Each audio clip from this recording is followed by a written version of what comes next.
Okay, experiment number 1 with the Moonlight Tint and Hue Duo ink pads. I've picked out a selection of cool tones right here.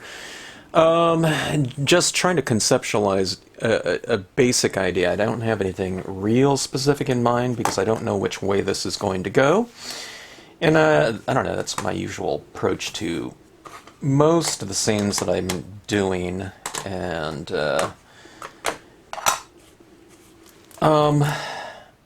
I think that's a good way to approach new media. I mean, we can certainly follow along with a certain type of lesson plan or technique, you know, doing something specific, but I like going for just something kind of more general when approaching this. I think I had some ink on this before. I've already polluted my pad anyway. But actually, no, it's looking like it's just changing the look of the pad kind of when I depress this in here. I'm getting a little of this ink into this white part, but as I watched online, that's kind of what this concept is for, so you can get all of the different values of this straight ink right here, all the way theoretically to white, so you can get, you know, this through the different gradations, through the different values, okay? So it's a kind of a value scale kind of concept here, which is really interesting to me in that I'm always trying to go and utilize my inks for full effect, you know, getting them all the way to white in this type of application process right here. Now, I am going to play around with kind of the mixture of some of that pigment ink.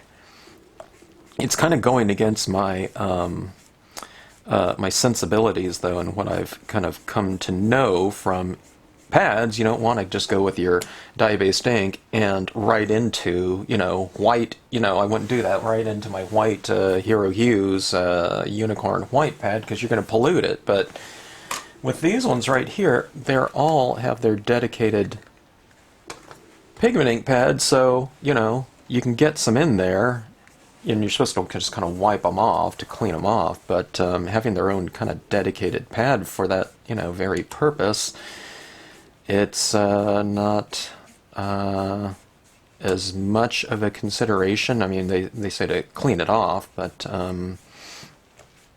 having its own dedicated white there for that very purpose kind of alleviates some of the concerns that one might have, you know, in terms of cross-contamination. So anyway, so I'm going to try something here. I'm working kind of my different values. I'm getting a feel for this ink right here. And I am working on a matte paper here, so I'm getting a little bit of this kind of textured, you know, kind of markings from the sponge here. It's not quite as smooth as it would. I'm not talking about the inks, I'm talking about the paper. But I do want to get some just straight impressions on here using some of those pigment ink fusions with this other ink here. I thought it was a hybrid ink I was watching online. I'll know more about these inks as I go along here in the next few weeks or whatever, you know, or as long as I'm working with these. But I'm looking at the different colors right here, or the different color. I'm just using one right now, and I'm looking for saturation. That's what I look for in my inks, the different colors, and this looks to be a very, very saturated version of this hue, and that's good. That means it's a really good quality ink with a lot of pigment in it. And it's not watery, in other words. You know, I can get a really strong, pure representation of any given hue, okay? So, very good, bodes very well. Okay, alright, now, let me see here. I'm going to play around with some mixtures here, too. I do like mixing my pads. You know, this is one of those instances where I'm going to have to really make sure that I have the right top for the right color. I'm not sure if this has the color on the top here. I don't know, I can probably figure it out, I guess. But I'm just learning these, you know, this is the first time I've ever used this. Okay, so that is really similar to this other color that I have, so I'm really familiar with that one. This one right here is a very different color than any of the other colors that I have. It's more this grayish blue, and that's exciting for me. I always say that, you know, what you do is you kind of get your kind of foundation grouping of colors that you enjoy working with, and then you kind of supplement. So sometimes people like to have all of the same brand pads. You know, they look really cool, kind of, you know, in your storage area for your pads on your desktop, whatever. But for me, it's at this point in time, I don't know if it ever really came down to brand, but for me, it's about the color. And you know, if a new line of pads comes out, I'm not necessarily someone that would get all of them, just in terms of a spatial issue. I'd probably want them all, just like any of you, but or just like all of us as stampers, I should say. But it comes down to the color, and if I see a different color that I don't have at all, and it's not anywhere close to anything else, then you know, I'm much more likely to get it. There's a bunch of distress inks that I still need to get. Some memories inks. I have all the Marvy ones, except for the Heritage, I think they were called. But like something like this is really cool.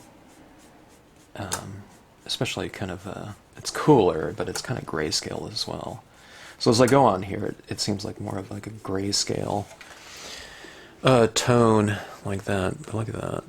There's this kind of a little bit of a different kind of separation that's going. I expected more of that out here, but as I go over the top of where I've already laid down some ink, it seems like it's kind of created somewhat of a, well, there it goes. I think as it gets dry, I'm able to apply more.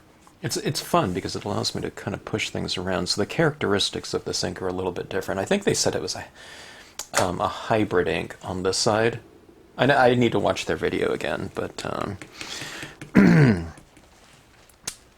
I will do that. But I was excited to get into it and just kind of do some experimenting, so I didn't watch too much of it. Okay, now this one's kind of a purplish tinge here.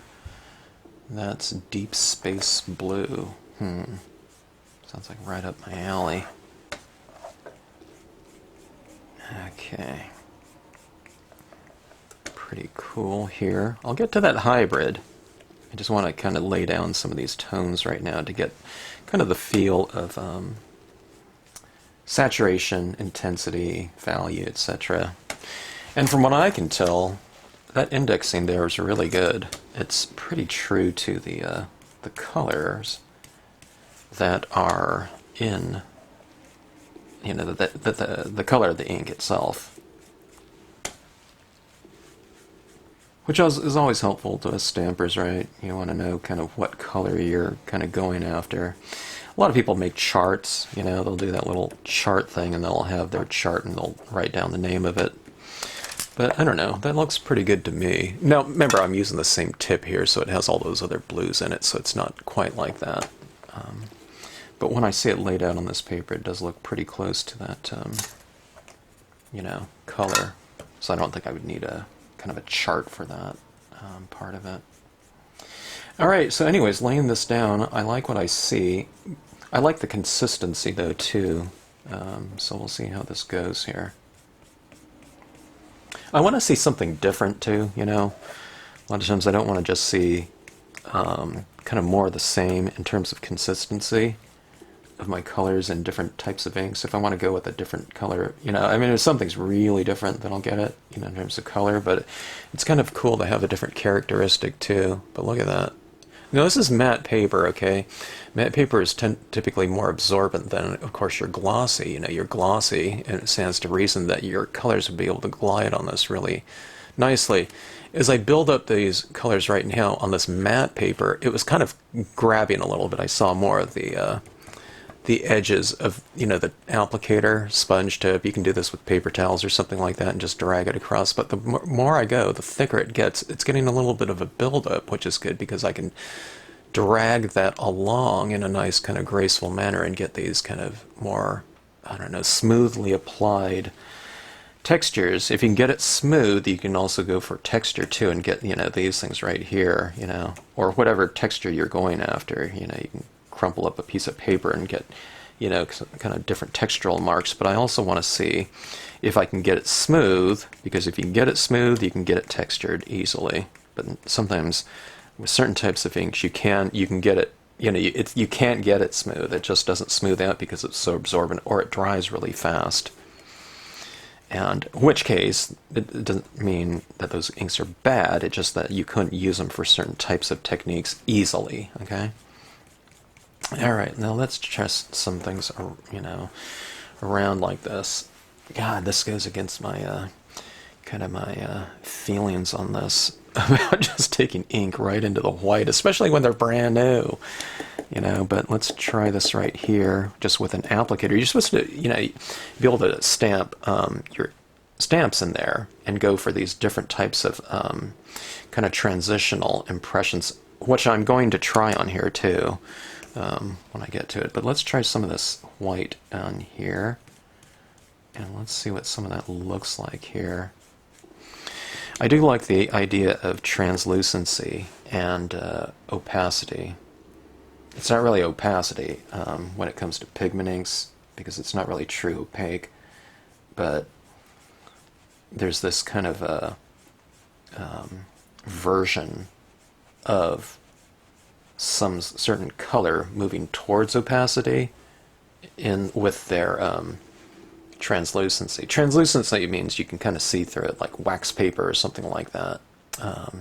There's various degrees of it. The more light that can come through it, you know, the more, you know, closer to transparent it gets. But the less light that comes through, the more kind of opaque you're going. But anyways, I'm kind of working this down here. I don't know if you can see that, but that white there is different than this white down here. That's because that's where the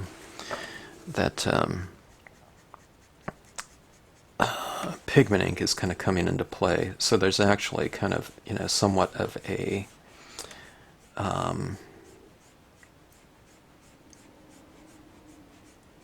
textured kind of application of that white, as opposed to it just being, you know, the remainder of the remaining area of white of the, you know, original card that I'm starting with. It looks more like a painting to me when we start, you know, using pigment inks over color, because you get kind of a reverse mark back into it. You know, you get white into dark. All right, let me try this right here. Let's see. Let's try some of this white here. Just go straight white. Okay.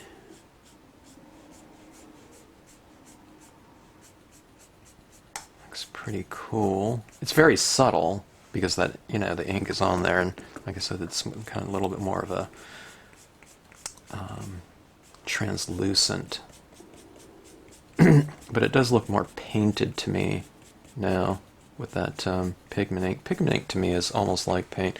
Looks like it's underwater or something like that to me. All right, now, okay, now on the video they just said to take a dry paper towel and to just kind of wipe this off, I guess, or get a lot of it off, okay? Oh, yeah. See that it's coming off right there?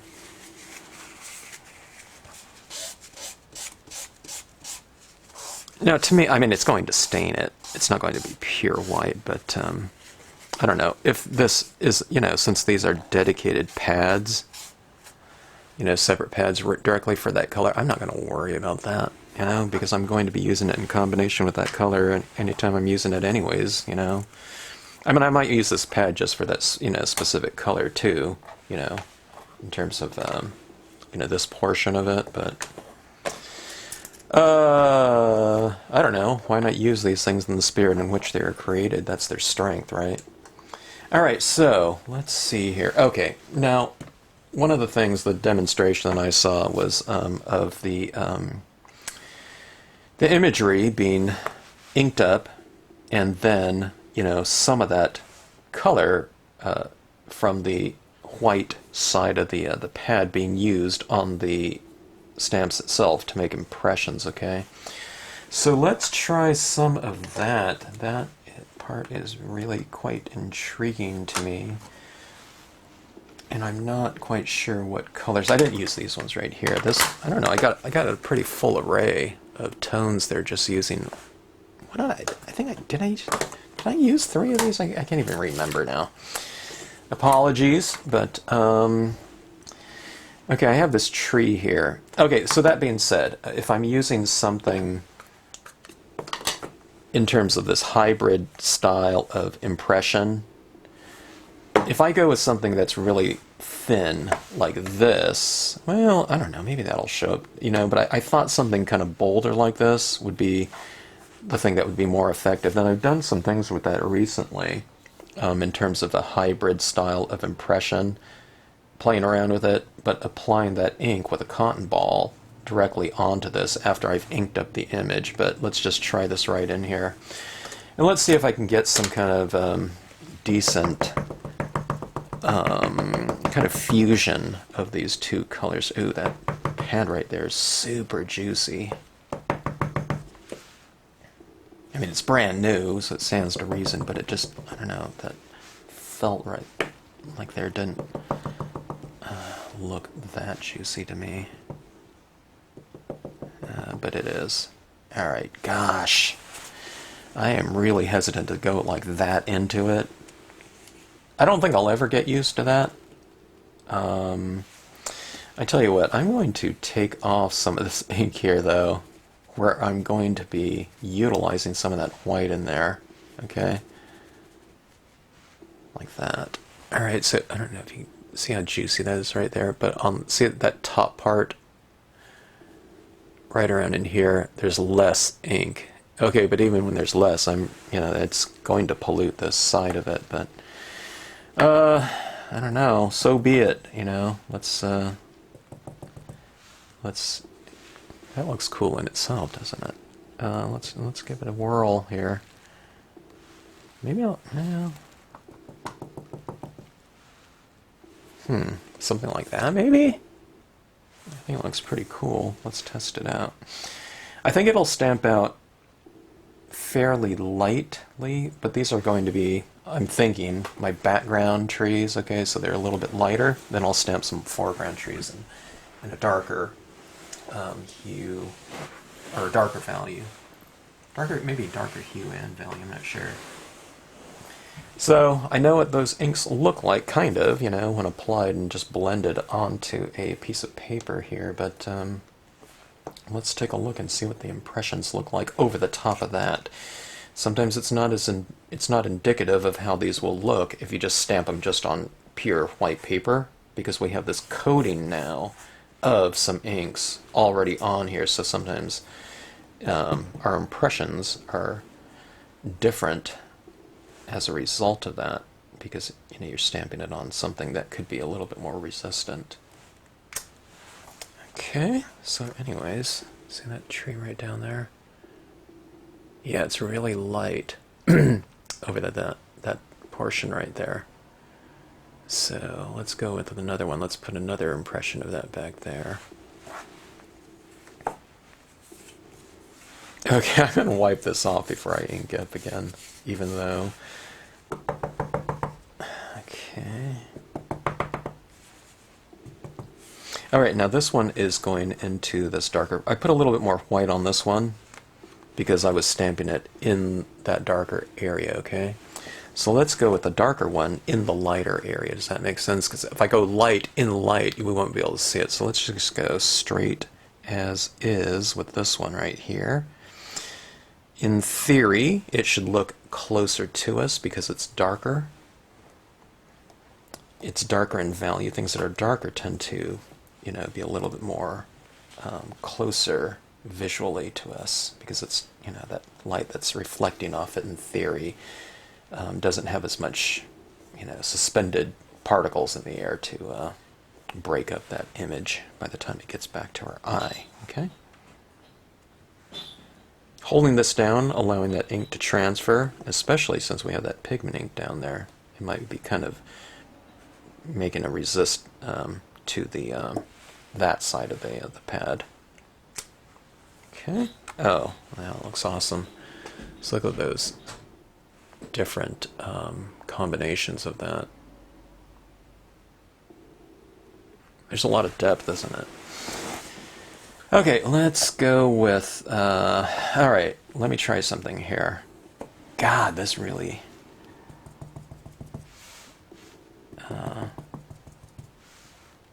it just doesn't seem right, me taking this pad, or this stamp, and going directly into that white pigment ink pad. I don't know, does it make you cringe too, while even watching it?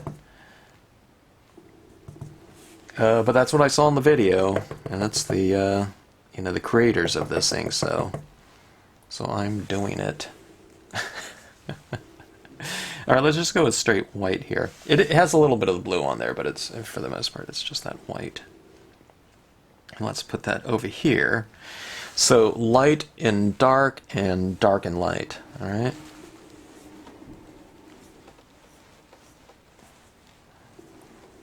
It's not that light because it's, you know, it's, that one was kind of a fusion print, right?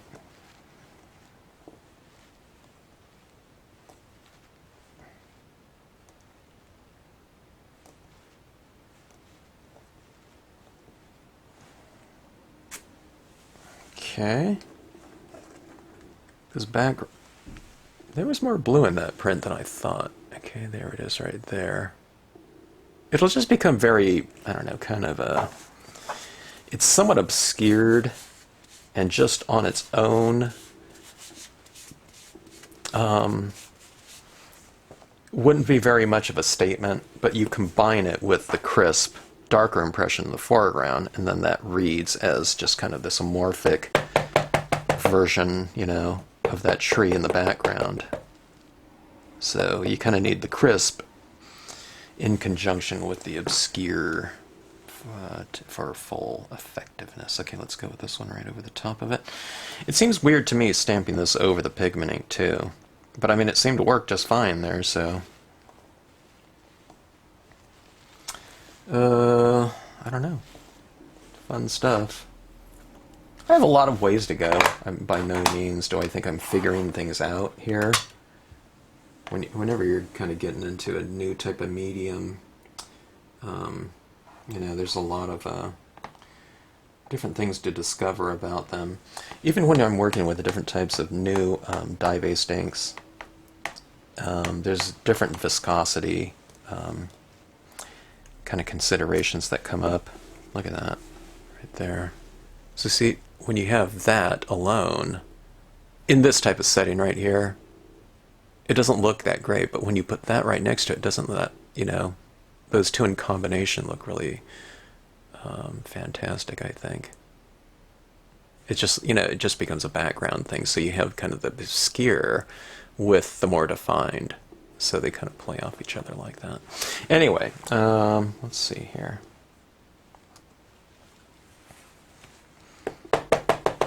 Let's try this one right here. This is the leafless pine. I always like these kind of things in combination with one another.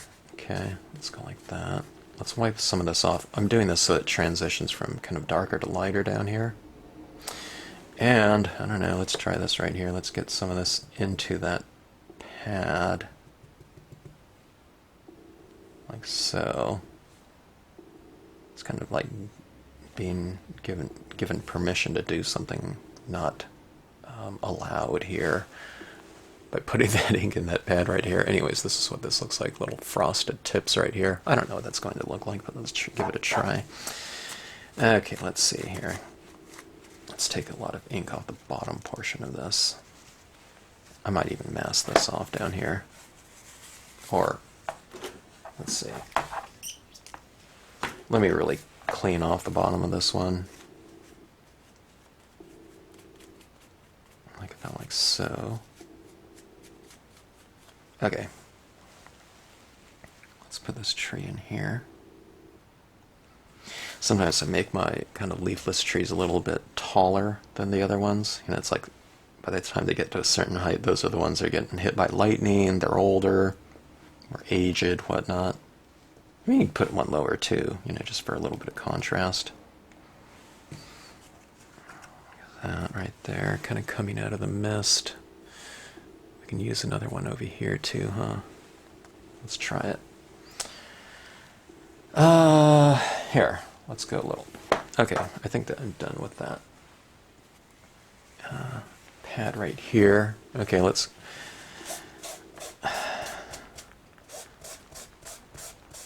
wipe that off. I gotta be careful that I'm wiping like this. I'm trying to wipe this off, but I'm dragging some of that color in there, so maybe you gotta work like, you know, kind of with a little bit of different stroke coming this way like that. So, or I don't know. I don't know if I want that pigment ink in that pad either, so I'll just be a little more careful, go slower.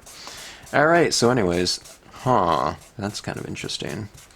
That's a little bit cleaner than I thought I could get it, but I don't know. Well, they know what they're doing, I guess. Okay, let's go with this one right here. Eclipse Black.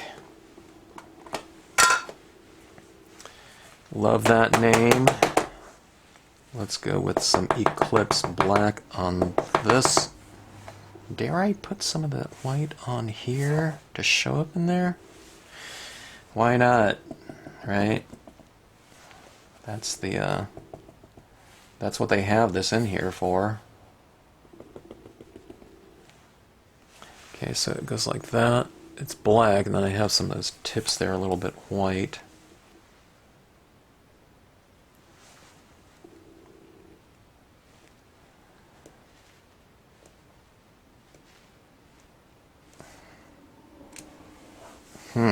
Interesting. See that little bit of white against that? Like that?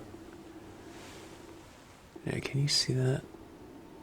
I guess that gives it extra dimension. It makes it stand out a little bit more against those trees. I think. Let me go for a second impression of this too. Let me try that and see if it looks... See if I can get, first of all, a second impression out of that without re-inking it, just so I can get a lighter version of this over here. Testing. Ooh. Huh. It's almost as good as the first one. Look at that right there.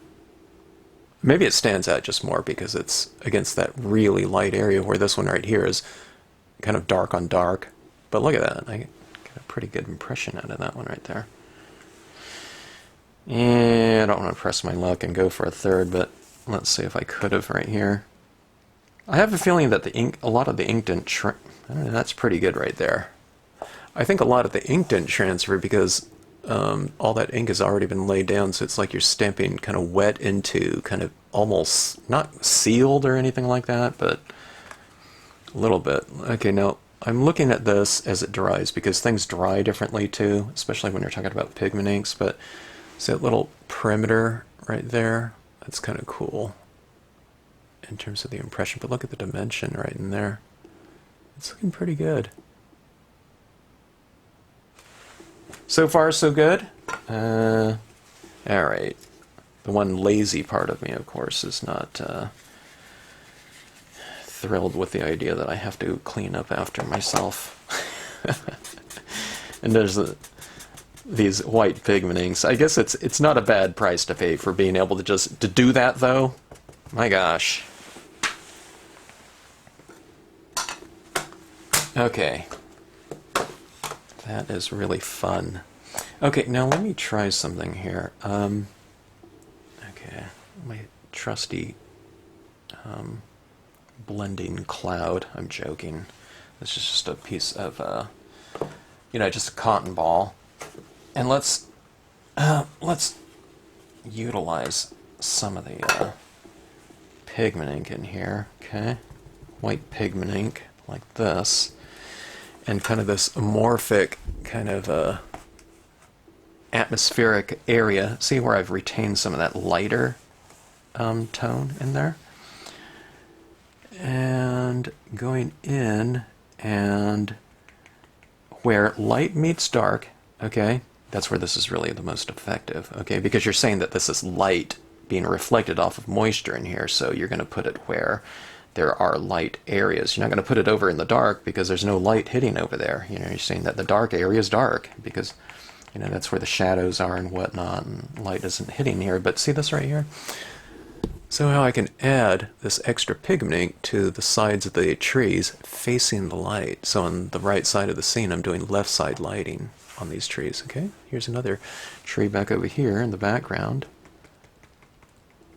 Like so, okay. Like about like that.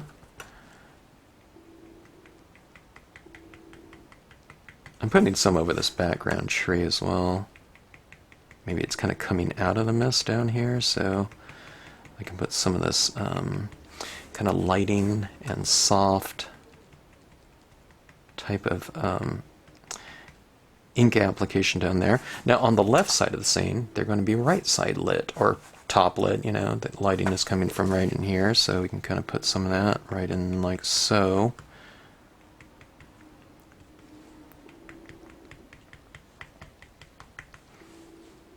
There's a couple things going for me on this last week. I'm using more of the matte papers than I usually do. I'll have to test this out. These pads out on glossy as well. Usually the glossy cardstocks and whatnot, it retains more of the kind of the surface application of an ink, right? Because it's more sealed. So I think I can get more intense with glossy cardstock and these inks right here. So more experimentation to come. Alright, look at that. That looks really fun. I know some on matte papers too, you can kind of, I don't know, there's somewhat of this kind of painterly feel to, you know, that comes about from the absorbency of the surface, I think.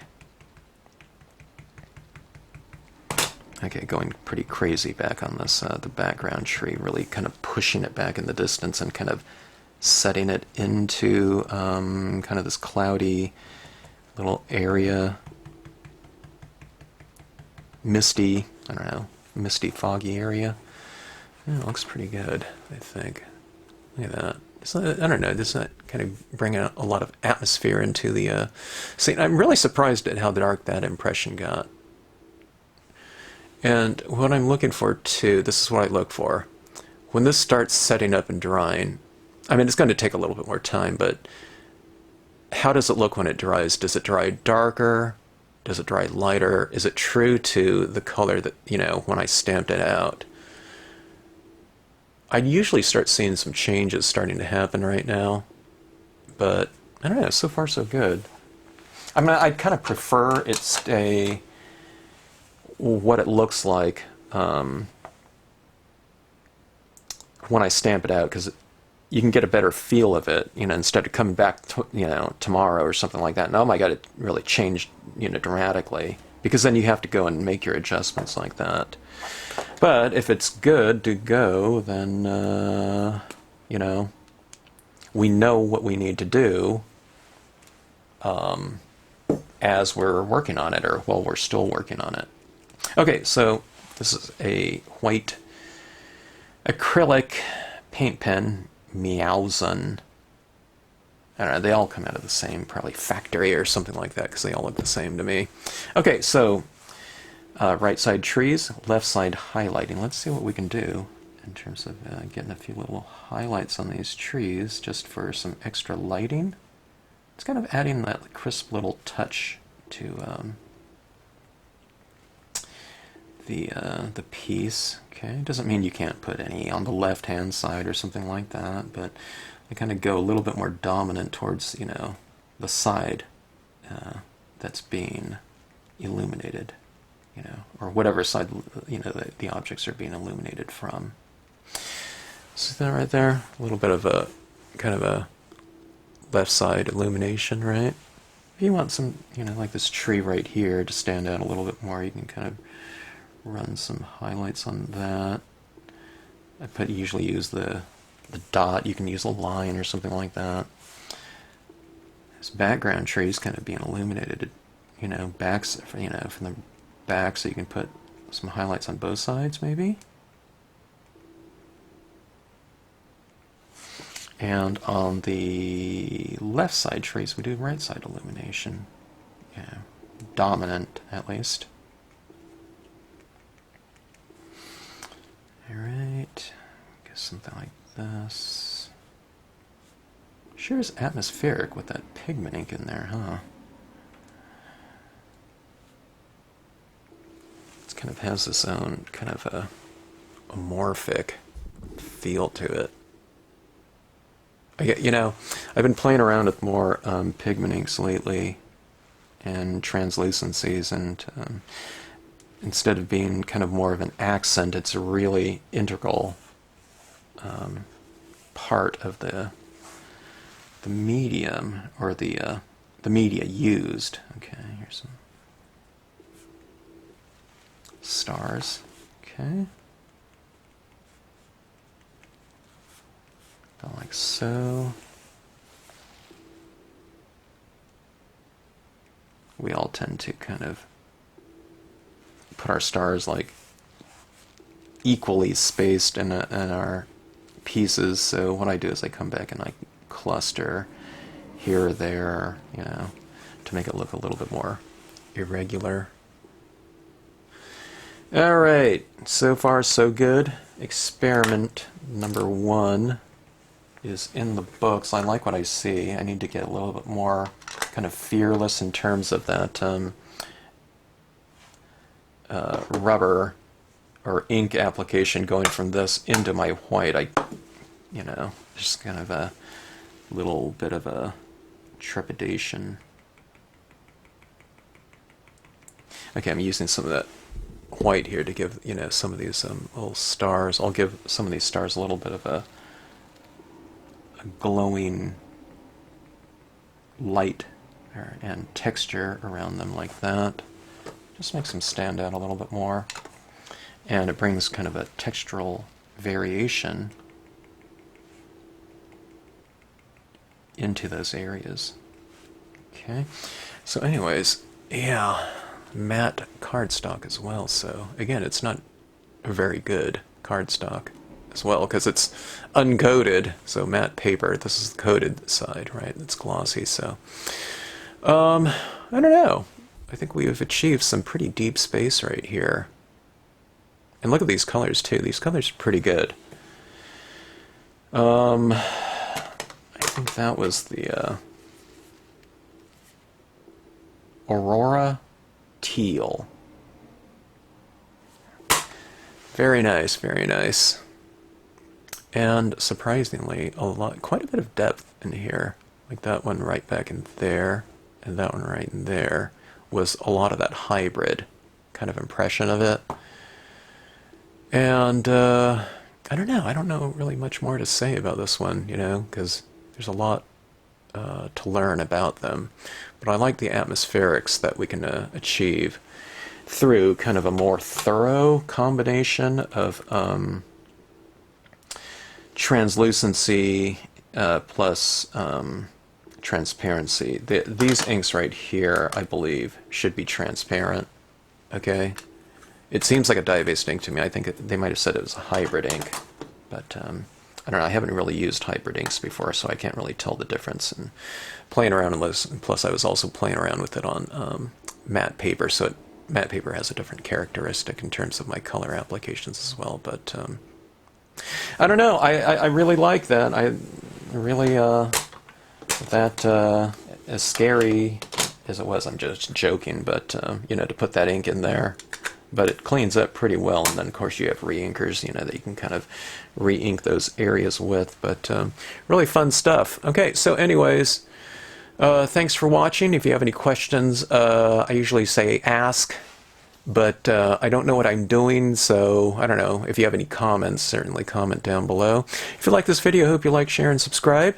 And again, Moonlight tint and hue pads, rubbermoon.com, www.rubbermoon.com. So Moonlight Duo tint and hue ink pads.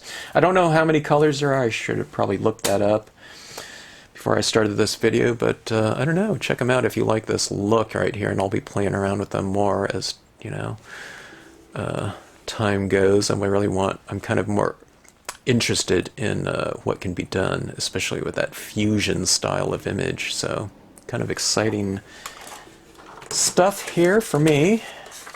I always like seeing something new using my existing stamps. Okay. And thanks for watching.